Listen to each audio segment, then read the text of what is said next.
থাইল্যান্ডের এক কুমির খামারে একটি মাল্টিন্যাশনাল কোম্পানির পিকনিক চলছে। আয়োজন চমৎকার আর সবাই খুব উপভোগ করছিল। আনন্দ, হাসিঠাট্টা আর কিছুটা খেয়ালিপনায় কেটে যাচ্ছিল সময়। ঠিক তখনই কোম্পানির এমডি এক অভিনব ঘোষণা দিলেন, এই কুমিরে ভরা পুকুর যদি কেউ জীবিত অবস্থায় সাঁতরে পার হতে পারে তবে তাকে $5 মিলিয়ন পুরস্কার দেওয়া হবে, আর যদি সে প্রাণ হারায় তবে তার পরিবার পাবে $2 মিলিয়ন। ঘটনাটি নিছক রসিকতা মনে হলেও পুকুরের পাশে দাঁড়িয়ে থাকা সবাই হঠাৎ স্তব্ধ হয়ে গেল। জীবন বাজি রেখে কেউ কি নামবে ওই কুমির ভরা পুকুরে? আর আছে সেই সাহস?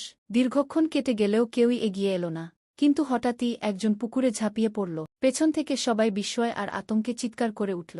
মনে হচ্ছিল এই বুঝি কুমিরের চোয়ালে ছিন্নভিন্ন হয়ে যাবে লোকটির দেহ। এ যে স্বেচ্ছায় নিশ্চিত মৃত্যুকে আলিঙ্গন করে নেওয়া। কিন্তু তখন এক অলৌকিক ঘটনা ঘটল। মরণপণ চেষ্টায় পুকুর সাঁতরে পার হয়ে গেল লোকটি। সাথে সাথে দম বন্ধ করা মুহূর্তগুলো ভেঙে উল্লাসে ফেটে পড়ল সবাই। কোম্পানির এমডি নিজে এগিয়ে এসে $5 মিলিয়ন চেক লোকটির হাতে তুলে দিলেন। কলিগরা পিঠ চাপড়ে অভিনন্দন জানাতে লাগল। সবাই বিজয়ীকে প্রশংসায় ভাসাচ্ছে। কিন্তু সেই সাহসী কর্মচারী তখনও দিশেহারা, হাঁপাতে হাঁপাতে বলে উঠল, আমি জানতে চাই আমাকে পেছন থেকে কে ধাক্কা দিয়েছিল? সবাই চুপ। এরপর ধীরে ধীরে প্রকাশ পেল সত্য, তার স্ত্রী তাকে পুকুরে ঠেলে দিয়েছিল। সেদিন থেকেই জন্ম নিয়েছিল সেই চিরন্তন প্রবাদটি, প্রত্যেক সফল পুরুষের পিছনে একজন নারীর হাত থাকে।